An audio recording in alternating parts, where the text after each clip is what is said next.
السلام علیکم ورحمۃ اللہ تعالی وبرکاتہ۔ مرکز اہل سنت جامعہ رضویہ منظر اسلام کے یوٹیوب چینل ہم سبق درس نظامی میں آپ کا خیر مقدم ہے۔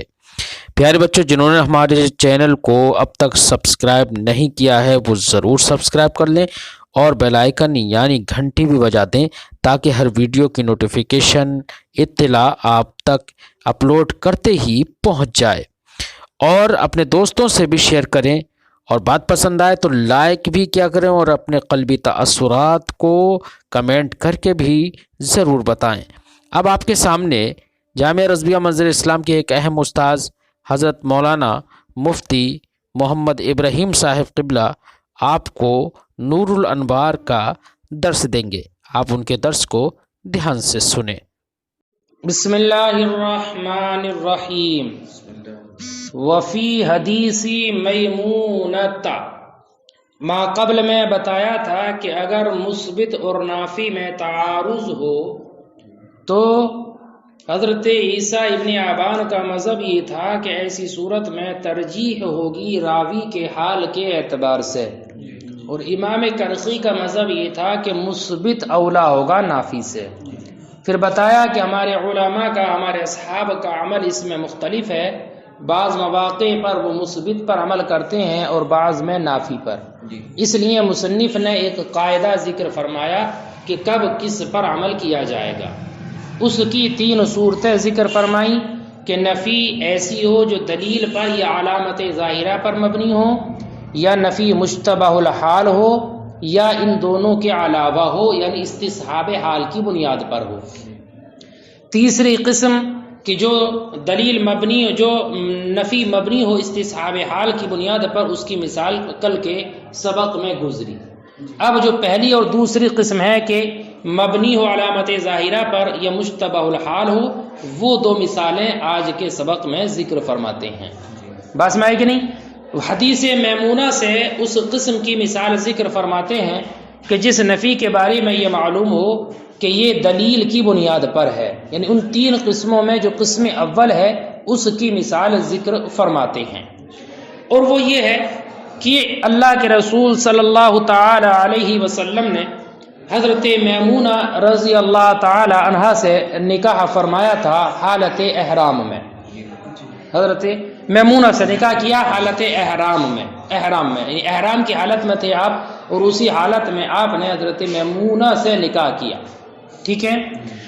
لیکن اختلاف اس بارے میں ہے کہ نکاح کے وقت میں نبی اکرم صلی اللہ علیہ وسلم احرام کی حالت میں ہی تھے یا آپ نے احرام کھول دیا تھا؟ نکاح کے وقت میں احرام پہنے ہوئے تھے آپ، یا اس کو ہٹا دیا تھا، اس کو کھول دیا تھا، احرام سے باہر آ گئے تھے؟ اس کے بارے میں 2 روایتیں جیسے پیچھے گزرا۔ ایک قول تو یہ ہے کہ آپ نے اس احرام کو کھول دیا تھا، کب؟ حالت نکاح میں، نکاح کے وقت میں احرام کھول دیا تھا، بات سمجھ گئی نہیں، اور اس کے بعد نکاح کیا۔ یہ مذہب ہے امام شافعی رضی اللہ عنہ کا، انہوں نے اسی پر عمل کیا ہے کہ امام شافعی رضی اللہ تعالیٰ عنہ کے نزدیک نکاح کرنا حالت احرام میں جائز نہیں ہے، جیسے کہ حالت احرام میں وطی کرنا جائز نہیں ہے۔ تو وہی کہتے ہیں کہ اللہ کے رسول نے جب نکاح کیا اس روایت کے مطابق تو اس وقت میں آپ نے احرام کو کھول دیا تھا، بات میں ہے کہ نہیں۔ اور ایک قول یہ ہے کہ نہیں، آپ حالت احرام پر باقی تھے نکاح کے وقت بھی، کہ جب نکاح ہوا اس وقت بھی آپ احرام میں ہی تھے، بات میں ہے کہ نہیں۔ اور اس روایت کو لیا امام اعظم نے کہ امام اعظم کے نزدیک نکاح کرنا جائز ہے محرم کے لیے حالت نکاح میں، البتہ وطی کرنا جائز نہیں ہے، یعنی نکاح اگر کرے تو نکاح تو ہو سکتا ہے لیکن وطی کرنا جائز نہیں ہے، بات سمجھ آ گئی نہیں۔ اب سنو بیٹا، انسان میں احرام اصل ہے یا احرام سے حلال ہونا اصل ہے؟ احرام کے باہر ہونا یہ اصل ہے، بس نہیں فرماتے احرام یہ عارض ہے بنی آدم میں، عارضی چیز ہے، چند دنوں کے لیے پہنا اور ختم، ٹھیک ہے، اور احرام سے حلال ہونا یہ اصل ہے، ٹھیک ہے۔ لیکن تمام راوی اس بات پر متفق ہیں کہ نبی اکرم صلی اللہ علیہ وسلم نے احرام پہنا تھا، احرام پہنا تھا، اللہ کے رسول حالت احرام پر تھے، اس بارے میں تمام راوی متفق ہیں۔ اختلاف تو صرف اس بارے میں ہے کہ نکاح کے وقت احرام میں تھے کہ نہیں، لیکن احرام کی حالت میں تھے آپ پہلے، اس پر سب متفق ہیں۔ بات میں آئی کہ نہیں؟ اختلاف تو احرام کے باقی رکھنے اور اس کے ختم کرنے کے بارے میں ہے۔ تو جس خبر میں احرام کا ذکر ہے، احرام والی جو خبر ہے جس میں یہ ہے کہ آپ احرام پر تھے، یہ خبر نافی ہے حل طاری کے لیے۔ حل طاری سے مراد وہ احرام کھولنے کے بعد جو حلال ہونا ہے وہ مراد ہے۔ بات سمجھ کہ نہیں؟ تو احرام والی خبر سمجھ لو کہ جس میں یہ ہے کہ آپ احرام پر ہی تھے، وہ خبر نافی ہے اس حل طاری کے لیے۔ اور جو حلت والی احرام سے باہر نکلنے والی خبر ہے نا، خبر حل اس کو کہتے ہیں، تو یہ خبر مثبت ہے امر عارضی کے لیے۔ یہ خبر مثبت ہے امر عارضی کے لیے، یعنی اس میں یہ ہے کہ آپ نے احرام کھول دیا تھا، تو اب حل یہ جو امر عارضی ہے اس کے لیے وہ مثبت ہوگی، جو امام شافعی نے کہا ہے۔ ٹھیک ہے، تو اب خبر نفی حدیث میمونہ کے باب میں، اور وہ خبر پھر ذکر کرتے ہیں، وہ خبر یہ ہے کہ آپ نے حضرت میمونہ سے نکاح فرمایا اور آپ حالت احرام میں تھے، یہ تو خبر نفی ہے۔ یہ خبر نفی ایسی دلیل کی بنیاد، یہ ایسی ہے کہ جس کو دلیل سے جانا گیا ہے، یہ ایسی خبر ہے جس کو دلیل سے جانا ہے۔ تو یہ تو کہا تھا یہ نفی ایسی ہو جس کو دلیل سے جانا گیا ہو، یعنی دلیل پر مبنی ہو۔ تو یہ خبر نفی کہ آپ نے حضرت میمونہ سے نکاح فرمایا اور آپ احرام پر تھے، یہ ایسی نفی ہے جو دلیل سے معلوم ہوئی ہے۔ دلیل کیا ہے بیٹا؟ فرماتے دلیل ہے محرم کی ہیئت اور اس کی حالت، کہ دیکھنے سے ہی معلوم ہوتا ہے، اس کے کپڑے دیکھ کر ہی پتہ چل جاتا ہے یہ حالت احرام میں ہے۔ کیا کہ وہ سلے ہوئے کپڑے نہیں پہنتا ہے، بال نہیں کٹاتا ہے نا، ناخون وغیرہ نہیں ترشواتا ہے، تو اس کی حالت دیکھنا، اس کی حیات میں غور و فکر کرنا، یہی دلیل ہے اس بات کی کہ حالت احرام پر ہے۔ تو یہ خبر نفی ایسی ہی نفی ہے کہ جو علم کی بنیاد پر ہے، دلیل کی بنیاد پر ہے۔ لہذا اب یہ علم جو ہوگا وہ مسند ہوگا دلیل کی جانب، یعنی اس کا ثبوت دلیل سے ہوگا۔ تو خبر نفی دلیل کی بنیاد پر ہوئی۔ ٹھیک ہے بیٹا، تعارض دکھانا ہے تو خبر نفی دلیل سے ہے۔ اور خبر اثبات جو ہے کہ جس میں یہ ہے کہ آپ نے نکاح کیا تو احرام کھول دیا تھا، جس پر عمل کیا امام شافعی نے، ٹھیک ہے، تو یہ اس بارے میں کوئی شک نہیں ہے کہ ظاہر بات ہے جس راوی نے یہ والی خبر دی ہے کہ آپ نے احرام کھول دیا تھا تو اس نے ضرور آپ پر محللین والا لباس دیکھا ہوگا۔ محللین سے وہ لوگ جو احرام سے باہر آ گئے ہوں، احرام کھول دیا ہو، تو انہوں نے بھی ان کی حالت کو، ان کے طریقے کو ان پر دیکھا ہوگا، تبھی یہ روایت کیا ہے۔ تو ظاہر سی بات ہے یہ خبر کا مخبر جو ہے وہ بھی کسی دلیل کی بنیاد پر ہی کہتا ہے۔ اب خبر مثبت یہ بھی دلیل سے ثابت ہوئی اور خبر نافی اس کا ثبوت بھی دلیل سے ہوا، تو اب دونوں میں تعارض ہو گیا۔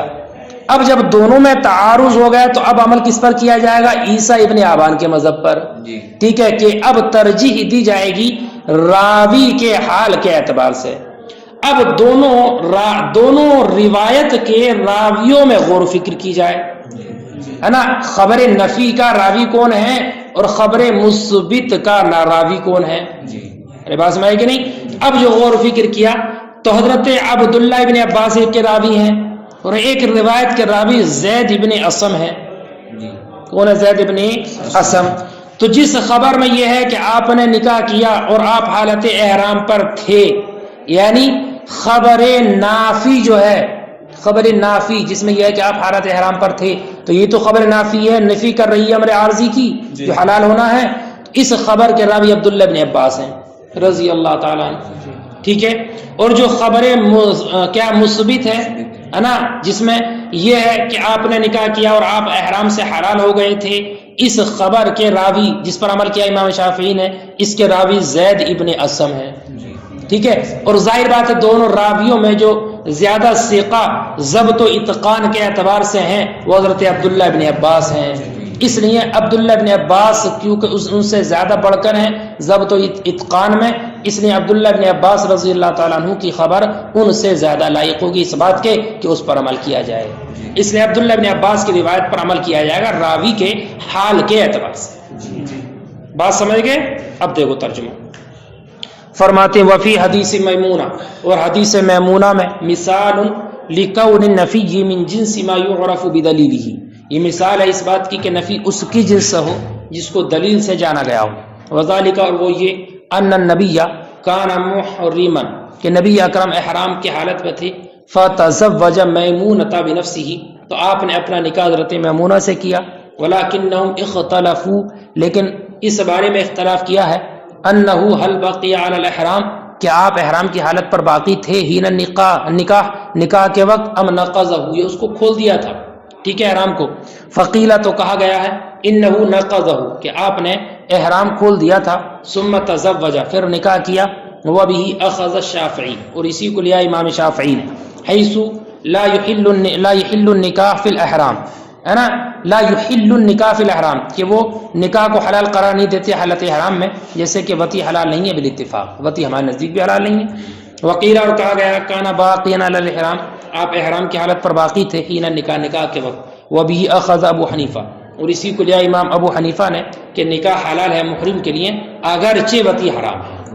سمجھ میں آگے بات؟ فل احرام، اب سنو، فرماتے ہیں تو احرام وَإِنْ كَانَ عَارِضًا فِي بنی آدم، اگرچہ عارضی ہے بنی آدم میں، والحل اصل، اور حلال ہونا یہ اصل ہے، لیکنہ لما اتفقت الروات، راوی کی جمع بیٹا روات، لیکن جب تمام راوی متفق ہیں اس بارے میں، انہ کان احرم البتہ، کہ یقینی طور پر آپ نے احرام باندھا تھا، وانما الاختلاف فی ابقائہ ونقضہ، اور اختلاف واقع ہوا اس کو باقی رکھنے اور ختم کرنے کے بارے میں، کان خبر الاحرامی نافیا للحل الطاری علیہ، تو احرام والی کان خبر الاحرام، تو احرام والی خبر یعنی کیا، کہ جس میں یہ کہ احرام پر تھے، ان نفی کرنے والی ہوگی حل طاری کی، وخبر الحل، اور حلال ہونے والی خبر مثبت ہوگی امر عارضی کے لیے، فخبر النفی فی باب حدیث میمونہ، تو نفی والی خبر حدیث میمونہ کے باب میں، اور وہ خبر یہ ہے، ما رویہ، جو روایت کیا گیا، انہ تزوجہ، کہ آپ نے ان سے نکاح کیا، وہو محرم، اور آپ حالت احرام میں تھے، مما، اس سے ہے، یعرف بدلیل، کہ جس کو جانا گیا دلیل سے، وہو ہیئت المحرم، اور وہ محرم کی ہیئت ہے، ان کا طریقہ ہے، کیا طریقہ، من لبسی غیر المخیتی،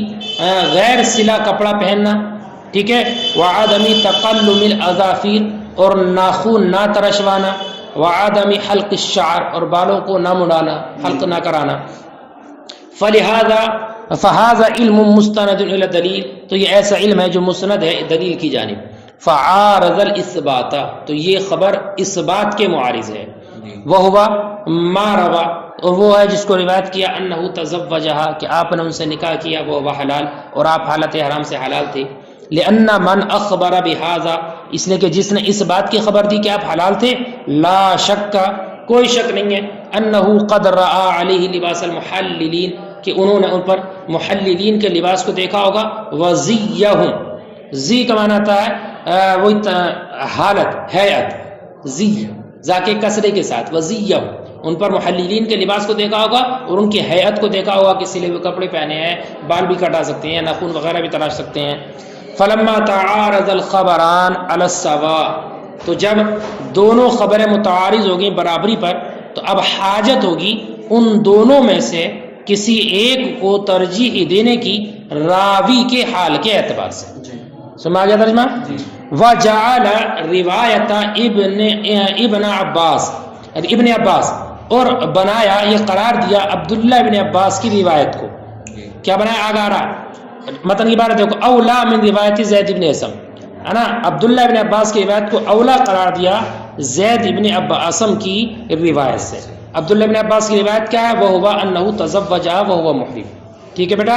اور زید ابن اسم کی روایت کیا ہے، وہ ہوا انہ تزوجہ وہو حلال۔ کیوں کیا ایسا؟ لأنہ لا يعدلہ فی الضبط والاتقان،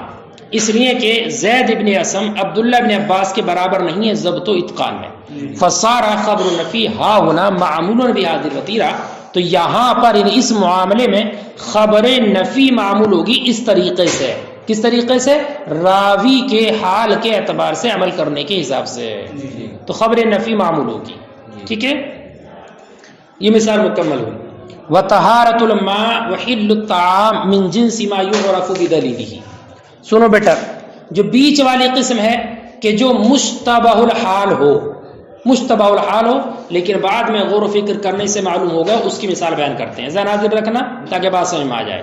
فرماتے ہیں اس کی مثال ہے جیسے کہ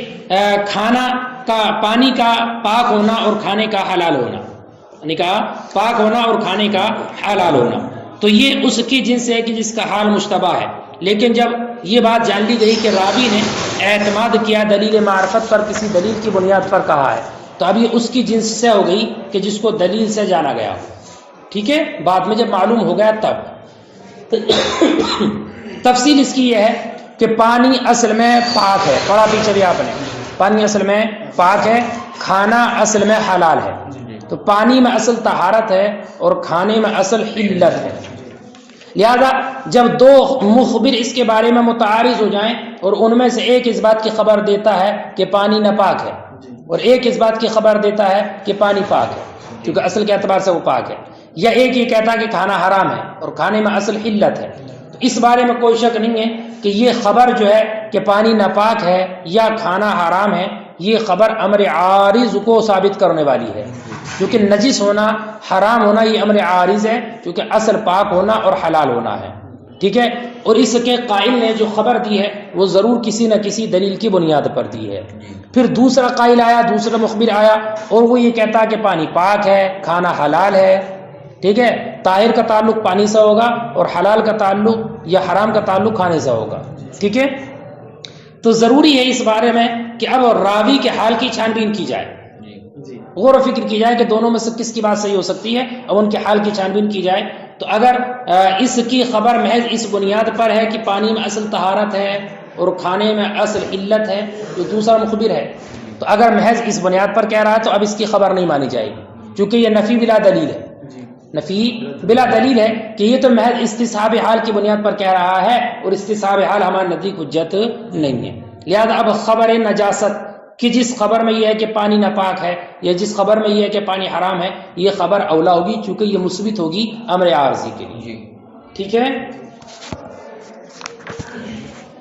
وطہارت الماء، اور پانی کا پاک ہونا، حل الطعام، اور کھانے کا حلال ہونا، من جنس ما یعرف بدلیل، اس کی جنس سے ہے کہ جس کو دلیل سے جانا گیا ہو۔ مثال لکون الراوی مما اعتمد علی دلیل معرفت، یہ مثال ہے اس کی کہ راوی نے اعتماد کیا ہو دلیل معرفت پر، وفی العبارت مسامحہ، اور متن کی عبارت میں کچھ چوک ہے، والاولا، اور بہتر یہ تھا ان یقول کے مصنف کہتے وطہارت الماء وحل الطعام من جنس ما تشتبہ حالہ، تاکہ بالکل اس کے موافق ہو جاتی ہے۔ لیکن اذا عرف، لیکن جب جان لیا گیا ان الراوی اعتمد دلیل المعرفت، کہ راوی نے اعتماد کیا دلیل معرفت پر، یقول من جنس ما یعرف بدلیلہ، تو اس کی جنس سے ہو گیا کہ جس کو جانا گیا دلیل سے، وہ بیانہ، اور اس کی تفصیل ان الاصل فی الماء الطہارت، کہ اصل پانی میں طہارت ہے، وفی الطعام الحل، اور کھانے میں حلت ہے، فاذا تعارض مخبران فیہ، تو جب اس میں دو مخبر متعارض ہو جائیں، فیقول احدہما، تو ان میں سے ایک کہتا ہے انہ نجس، کہ یہ ناپاک ہے، او حرام، یا حرام ہے، کون؟ کھانا، فلا شک انہ خبر مثبت للامر العارضی، تو کوئی شک نہیں ہے کہ یہ خبر ہے جو ثابت کرنے والی ہے امر عارض کو، ما اخبر به قائل الا بدلیل، اس کے قائل نے خبر نہیں دی ہے مگر دلیل سے۔ ثم جاء آخر، پھر دوسرا قائل آیا، یقول، کہتا ہے انہ طاہر، کہ یہ پاک ہے، وہ حلال، اور کھانا حلال ہے، فلا بد ان يتفحص من حاله، تو ضروری ہے کہ اس کے حال کی چھان بین کی جائے۔ فإن كان خبر بمجرد الاصل، بمجرد ان الاصل فيه الطهارة والحل، تو اگر اس کی خبر، دوسرے والے کی خبر محض اس بات سے ہے کہ اصل اس میں یعنی پانی میں طہارت ہے اور کھانے میں حلت ہے، لم يقبل خبر، تو اس کی بات نہیں مانی جائے گی، لأنه نفی بلا دلیل، اس لیے کہ یہ دلیل کے بغیر نفی کرنا ہے۔ فحینئذ کان خبر النجاست والحرمہ، خیر نہیں ہے بیٹا، خبر ہے یہ، تو اس وقت میں خبر نجاست اور حرمت اولا ہوگی، لأنه مثبت، اس لیے کہ یہ مثبت ہے۔ وإن کان خبر بدلیل، اور اگر اس کی خبر دلیل سے ہے، کس کی؟ یعنی دوسرا والا جو خبر دے رہا ہے یہ بھی کسی دلیل سے دیتا ہے، اور وہ یہ دلیل کیا ہے؟ یہ ہو سکتی ہے انہ اخذ من عین الجاریہ، کہ اس نے پانی کو لیا ہے جاری چشمے سے، او الحوض العشر فی عشر، یا دہ دردہ حوض سے لیا ہے، یعنی خود اس نے پانی کو چشمے سے بھرا تھا برتن میں، وہ دہ دردہ حوض سے لیا ہے، وجعلہ بنفسی فی الاناء، اور اس نے خود اس پانی کو رکھا ہے پاک نئے برتن میں، فی الاناء الطاہر الجدید، پاک نئے برتن میں، اب الغسیل، یہ پرانا برتن ہے لیکن دھلا ہوا صاف برتن ہے، غسیل موصول کے معنی میں دھلا ہوا، بحیث اس حیثیت سے ہے لا یشک فی طہارتہ، کہ اس پانی کی طہارت میں کوئی شک ہی نہیں ہے۔ ظاہر سی بات ہے جس انسان نے چشمے سے خود پانی لیا، برتن میں خود پانی رکھا، پاک برتن میں پانی رکھا، اور تو اب کیا اس کی طہارت میں کوئی شک ہو سکتا ہے؟ اور جب سے برتن میں پانی بھرا ہے وہ اس سے جدا بھی نہیں ہوا ہے کہ اس کے بارے میں یہ وہم ہو سکتا ہے کہ کسی نے کچھ ڈال دیا ہوگا۔ تو اب ایسی دلیل کی بنیاد پر اگر وہ کہتا ہے تو اب کیا ہوگا وہ بتا رہے ہیں، وَالْفِحِيسُ لَا يَشُكُّ فِي طَهَارَتِهِ، اس حیثیت سے کہ اس کی طہارت میں کوئی شک نہیں ہے، وَلَمْ يُفَارِقْهُ مُنْذُ أَلْقَى الْمَاءَ فِيهِ، اور اس سے جدا بھی نہیں ہوا جب سے اس میں پانی ڈالا ہے، برتن میں پانی رکھنے کے بعد سے وہ اس برتن سے الگ بھی نہیں ہوا، حتیٰ يتوہم، یہاں تک کہ وہم ہو، أَنَّهُ أَلْقَى فِي نَجَاسَةٍ أَحَدٌ، کہ اس میں کسی نے نجاست ڈال دی ہوگی، فَحِينَئِذٍ كَانَ هَذَا النَّفِيُّ مِنْ جِنْسِ مَا يُعْرَفُ بِدَلِيلٍ، اس وقت میں یہ نفی اس کی جنس ہوگی جس کو دلیل سے جانا گیا، ٹھیک ہے، کالنجاست والحرمت، جیسے کہ نجاست اور حرمت، فوقع تعارض بین الخبرین، تو اب تعارض واقع ہوا دو خبروں کے درمیان، دونوں خبروں میں تعارض ہو گیا، فوجب العمل بالاصل، تو اب عمل واجب ہوگا اصل کے اعتبار سے، ٹھیک ہے، وہ کیا، الحل، وہ کھانے میں علت ہے، والطہارہ، اور پانی میں طہارت، وقد بالغنا فی تحقیق الامثلہ حینئذ بما لا مزید علیہ، اور ہم نے مثالوں کی تحقیق کرنے میں خوب مبالغہ کر دیا اس جگہ پر کہ جن پر اور مزید تفصیل اور زیادتی نہیں ہو سکتی۔